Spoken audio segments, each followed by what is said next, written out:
O acidente vascular cerebral é a doença, gente, que mais mata no Brasil. E a que mais causa também incapacidade no mundo. Cerca de 70% das pessoas que sofrem um derrame não retornam ao trabalho depois do acidente vascular cerebral. E 50% ficam dependentes de outras pessoas no dia a dia.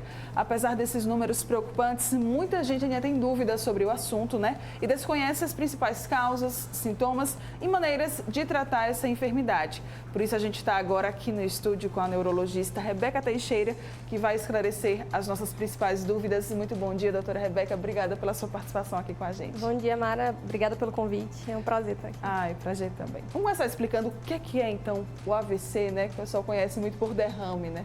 Isso mesmo. O acidente vascular cerebral, também é conhecido popularmente como derrame. Existem dois tipos principais. 85% dos casos, então a grande maioria dos pacientes com AVC vão ter o AVC do tipo isquêmico, que é aquele que falta sangue no cérebro, por alguma interrupção daquela artéria principal que leva sangue ao cérebro. 15% dos pacientes vão ter um AVC do tipo hemorrágico, que é quando ocorre a ruptura do vaso e extravasamento do sangue. Então, basicamente, são esses dois principais tipos de AVC. Tá, quais que são as causas? E aí eu também já vou até aproveitar para perguntar sobre idade. Tem idade para se ter um AVC? Isso também é uma grande dúvida, né? Sim. Das pessoas. Quando a gente fala em causa, a gente fala principalmente em fator de risco. Principalmente se a gente está falando de um paciente que não teve AVC. Hoje a gente toca muito num ponto que são os fatores de riscos modificáveis. Então, Sim. Se você não teve um AVC, você tem que ficar atento em 10 principais fatores de risco que a gente pode modificar para diminuir esse risco de um AVC no futuro. Então, pressão alta é o principal fator de risco para AVC, diabetes, alteração de colesterol, sobrepeso, o sedentarismo, o consumo excessivo de álcool e de cigarro, ansiedade e depressão também está muito relacionado, algumas arritmias como a fibrilação atrial. Então, nós temos aí 10, pelo menos, fatores de risco que a gente consegue mudar com mudança de hábito de vida. Certo. Então, são as principais causas aí que a gente pode fazer para evitar um AVC. Quando a gente fala de idade, há um tempo atrás, você falou aí, é a segunda causa de morte no nosso país e é a primeira de incapacidade no mundo. Então, antigamente, a gente falava muito que a AVC era doença do idoso. Sim. Hoje, a gente vê cada vez mais AVC numa faixa etária menor, principalmente porque os fatores de risco que antes eram do idoso está muito mais cedo. A gente tem obesidade na infância, na adolescência, a gente tem hipertensão, diabetes em pacientes menores de 50 anos.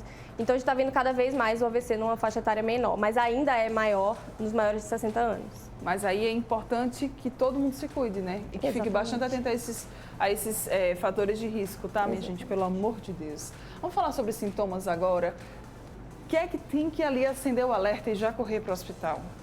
Quando a gente fala de AVC, a gente fala de uma alteração aguda. Então, é aquele paciente que está super bem naquele segundo, naqueles minutos, alterou subitamente. Então, uma alteração súbita de fala, uma alteração súbita de equilíbrio, perda de força de um lado do corpo, boca torta, alteração de sensibilidade. Uma cefaleia muito forte, diferente de todas aquelas outras, pode chamar a atenção para um AVC do tipo hemorrágico. Então, são alguns dos principais sintomas. Em qualquer um desses sintomas, não precisa ser em você, pode ser num familiar, num vizinho, alguém que está passando na rua. O ideal é chamar direto o SAMU 192, levar esse paciente para um centro especializado em AVC. Não adianta, normalmente a gente atrasa muito se esse paciente for para um hospital ou para uma UPA, por exemplo, que não tenha tomografia, que não tenha serviço especializado de neurologia. Então, acaba atrasando muito o diagnóstico e o tratamento. Então, em qualquer um desses sintomas e levar diretamente para a emergência, para o serviço de neurologia especializado. A probabilidade de ter um AVC, quem ainda não teve, é grande? É grande dependendo dos fatores de risco, né? Sim. É cada vez mais frequente. Ansiedade e depressão era uma coisa que a gente não falava tanto antigamente. Hoje a gente já vê também adolescente, criança, jovem com ansiedade e depressão. Então, a probabilidade é alta, mas essa probabilidade aumenta muito depois de um primeiro evento. Mesmo quando esse paciente tem aqueles AVCs que a gente fala transitórios, Sim. que a gente encara como benigno. É um comecinho de AVC, deu tudo certo. Não, o comecinho de AVC, o ataque isquêmico transitório, aquele AVC que a gente acha que é benigno é um sinal de alarme. Então, depois de um AVC pequenininho, de um começo de AVC ou do próprio AVC, o risco de ter outro, se você não identificar a causa, é muito maior.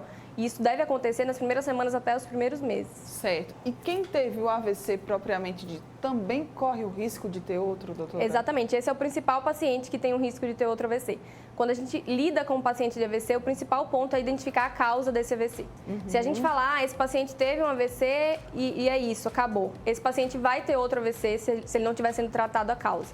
a gente não tem uma causa só, como eu falei, são várias causas. Então, a gente tem que saber aquele AVC, o que é que causou para tratar efetivamente e assim diminuir o risco. Certo. Você falou de cefaleia. Eu queria trazer outro assunto. Enxaqueca. Quem tem enxaqueca corre o risco maior de sofrer um AVC? Pode até acabar sendo confundido nessa dor de cabeça com um AVC, doutora? O AVC isquêmico, de uma forma geral, a cefaleia não tá, a cefaleia, a dor de cabeça, a enxaqueca, não é um sintoma comum. Tá. A dor de cabeça com um padrão muito forte, aquela dor de cabeça que atinge um pico máximo em 1 minuto, é uma dor que é relacionada ao AVC hemorrágico, mas não é relacionada à enxaqueca. Tá. Um paciente com enxaqueca normal, ele não vai ter um risco aumentado de AVC. Alguns tipos de enxaqueca, que inclusive acabam simulando um AVC, que são aquelas enxaquecas com aura, são alguns fenômenos neurológicos que acontecem em duração de alguns minutos antes ou durante as crises de enxaqueca. Eles podem ter algumas alterações neurológicas associadas. Parece, alguns estudos mostram que esses pacientes que têm enxaqueca com aura, quando associados com algum outro fator de risco, como tabagismo, uso de anticoncepcional, parecem ter um efeito, um risco aumentado de AVC. Tá. Mas nesses pacientes que têm enxaqueca com aura. Ok. Vamos agora falar sobre os exames, né, que estão disponíveis no mercado. Temos exames que mostram se a pessoa ela teve AVC? Como é que está funcionando? Quando a gente está diante de um paciente que já teve AVC, a gente tem uma gama de exames que a gente tem que pedir. Esse paciente ele não pode ir de alta, mesmo se o AVC é pequeno, ele não vai de alta idealmente, antes dele ter uma investigação ampla realizada. Então, os exames padrões que existem nos hospitais, tomografia, ressonância, angiotomografia, angiorressonância, que a gente consegue ver os vasos, já são padronizados. A maioria dos hospitais especializados em neurologia e em AVC fazem essa investigação, mas a gente tem também o Doppler transcraniano, Sim. que poucos especialistas fazem esse exame. É um exame que demanda muita mão, muita técnica, e é um exame que pode ajudar a gente. É um exame que ele pode ser feito à beira de leito, então eu posso fazer esse paciente na UTI, eu posso fazer no consultório. É um exame de baixo custo, não invasivo, e eu consigo ver no tempo real se aquele meu paciente está num risco aumentado, dependendo da causa dele. Certo. Então, algumas causas como estenose intracraniana, a gente fala, é como se aquele trombinho que a gente conhece na carótida, aquela plaquinha que fica fechando, ela faz as plaquinhas também nos vasos dentro da cabeça. Com Doppler transcraniano, a gente consegue ver algumas alterações de velocidade que me mostram que é uma causa. Inclusive, essa causa de AVC é muito negligenciada. Sim. A gente não costuma investigar tanto, esses pacientes ficam sem diagnóstico e por isso que é tão importante o Doppler transcraniano quando a gente consegue com um especialista. A gente até estava vendo aí, né? Vocês estavam vendo algumas imagens. Vamos colocar aí de novo, por favor? Josi, que está aqui no comando do programa hoje, mostrando. Esse daí seria o exame, doutora? Exatamente. O Doppler transcraniano é um ultrassom. Existe o exame, o aparelho específico para o Doppler transcraniano. Sim. Mas qualquer ultrassom, hoje em dia, os ultrassons mais modernos, a gente consegue fazer. O mesmo ultrassom que a gente consegue fazer ecocardiograma, Doppler de membro inferior, a gente consegue usar. Então, ali eu vou fazer basicamente 2 janelas. A gente faz a transtemporal, que a gente vai ver os vasinhos por aqui. Sim. E o suboccipital também, para a gente ver de uma forma geral todos os vasos, tanto da circulação anterior quanto da posterior. E ali, bem como você falou, né, assim, dá para fazer no leito mesmo, né? Ainda tem essa possibilidade que traz até mais conforto para o próprio paciente, né? Exatamente. O paciente vem para o teu consultório, ele tem todos aqueles exames que ele fez um mês atrás, mas no dia ele está tendo algum sintoma neurológico que você acha que pode ser um AVC transitório, você está ali com o aparelho, você consegue fazer e ver se ele está com um risco maior de ter um AVC nos próximos dias, né? Um exame bem prático. Em criança também é feito? Eu acho que eu vi ali uma criança, né? Aí, ó, um bebezinho. O Doppler transcraniano, na verdade, os pacientes não são para todas as crianças, mas algumas crianças com anemia falciforme, esses pacientes têm um risco aumentado. Quase 10% desses pacientes vão ter um AVC na infância. Inclusive, o risco vai diminuindo com o passar da idade. Então, cada vez mais jovens elas têm AVC. Existe um estudo, que é o STOP, que é um protocolo que é feito. A gente faz anualmente o Doppler transcraniano nessas crianças e é aí que o Doppler é usado para prevenção do primeiro evento. Nessas crianças que nunca tiveram AVC, a gente faz um rastreio para evitar que ela tenha. Que tem anemia falciforme. Isso, desde os 2 anos até os 13, 14 anos, que é o período de maior risco. Sim. Normalmente a gente faz anualmente esse exame, a gente vê através de velocidade de fluxo, através do estudo certinho do protocolo, quais aquelas pacientes que têm maior risco de AVC. E dependendo disso, a gente discute com o hematologista da criança, o pediatra, e define algumas medidas diferentes de tratamento para evitar esse maior risco nos primeiros anos. Somente nas crianças ou, por exemplo, eu nunca tive um AVC, posso fazer o Doppler, deixa eu ver, Doppler transcraniano? Não, Mara, assim, fazer, pode fazer, né? Mas assim, eu como especialista não vou conseguir dizer teu risco se você nunca teve um evento. Porque a gente não tem estudo para isso, porque quem tem que pedir esse exame normalmente são os médicos. Então os médicos têm que saber que existe Doppler transcraniano, tem que saber para que serve, né? Um exame relativamente novo. Não é novo já está aí há muito tempo na estrada, mas eu digo de especialista formado, de quem sabe fazer realmente, principalmente no nosso estado. A máquina, né? Exatamente. Então, os médicos têm que pedir, mas para prevenção primária, a gente fala, para prevenção daqueles pacientes que nunca tiveram AVC, o Doppler transcraniano não é feito de rotina. Ele é feito de rotina para prevenção primária só nos pacientes com anemia falciforme, porque existe estudo para isso, a gente tem o que observar e avaliar qual que é o risco dele. Não, eu acho ótimo a gente esclarecer isso, por isso até que eu fiz essa pergunta, porque talvez você esteja aqui assistindo a entrevista assim, nossa, já vou pedir para o meu médico me passar. Calma, tá? Também não é assim não, não é para todo mundo não, tá? Tem as indicações certinhas, exatamente. Isso, estudo para isso. Tem indicação certinha. E tem como prevenir o AVC, doutora Rebeca? Tem, e o principal que a gente tem que falar é mudança de hábito de vida.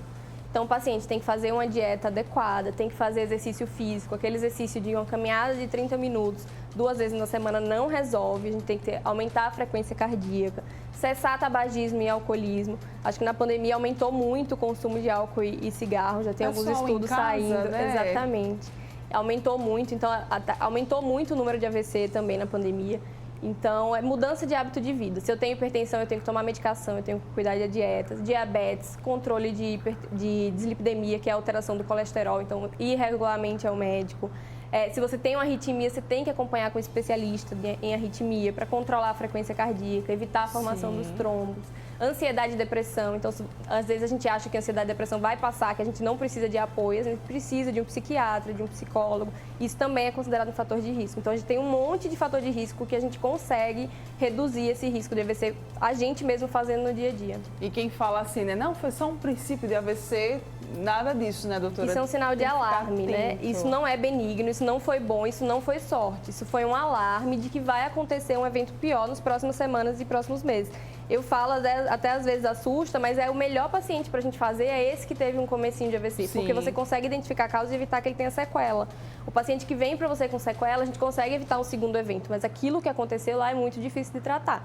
Vai ser reabilitação intensa, físio, fono, mas o melhor paciente para vir para a gente é aquele que teve a ameaça de AVC, mas que ainda está bem. É o paciente que a gente tem uma janela para investigar ele e ele estando bem, né? Muito bem, então teve aí um princípio de AVC, já teve um AVC, né? É muito importante ter esse acompanhamento sempre regular com o seu médico. E, né, médicos, por favor, a gente já tem aqui em Alagoas, né, em Maceió, disponível, né, o Doppler transcraniano. E aí você também pode solicitar esse exame, já temos especialistas aqui que estão fazendo ele, que pode sim estar salvando vidas, não é isso, doutora? Exatamente. Vamos então reforçar aí só os sintomas, para o pessoal ficar muito atento. Caso tenha algum desses sintomas que a doutora Rebeca vai falar aqui, já busca logo, por favor, ajuda em hospitais que tenham, né, tomografia, não é isso, doutora? Tomografia e um serviço especializado com neurologia 24 horas. Na neurointensiva, a gente tem equipe de ambulatório, eu também faço Doppler transcraniano, alguns colegas também fazem esse exame lá. Então, é um serviço que tem a equipe inteira de neurologia à disposição. Então, os pacientes, familiares, vizinhos, qualquer pessoa na rua que você veja esse sintoma, o ideal, o AVC tem tratamento, mas esse tratamento tem um tempo limite para a gente fazer. Então, é muito importante que a gente consiga identificar os sintomas. Então, alteração de fala, alteração de sensibilidade, alteração de equilíbrio, uma cefaleia, uma dor de cabeça muito importante, qualquer alteração súbita com esses sintomas, o paciente tem que procurar imediatamente a emergência. Ligar 192 SAMU ou ir diretamente no serviço de neurologia especializado em AVC. Muito bem. Muito obrigada, doutora Rebeca, mais uma vez. Vamos reforçar então os contatos aí da neurointensiva para o pessoal que está nos acompanhando. É @neurointensiva.al. Lá no Instagram, lá no Instagram, isso mesmo. Então, qualquer dúvida, tá? Vai lá procurar @neurointensiva.al. Médicos especialistas, tá? De alta qualidade aí para ajudar você com todos esses problemas. Obrigada mais uma vez. Obrigada, Mara, pelo espaço. Bom dia, viu? Você que está aqui ligadinho com a gente não vai sair daí. Daqui a pouco tá de volta para a gente fechar o programa.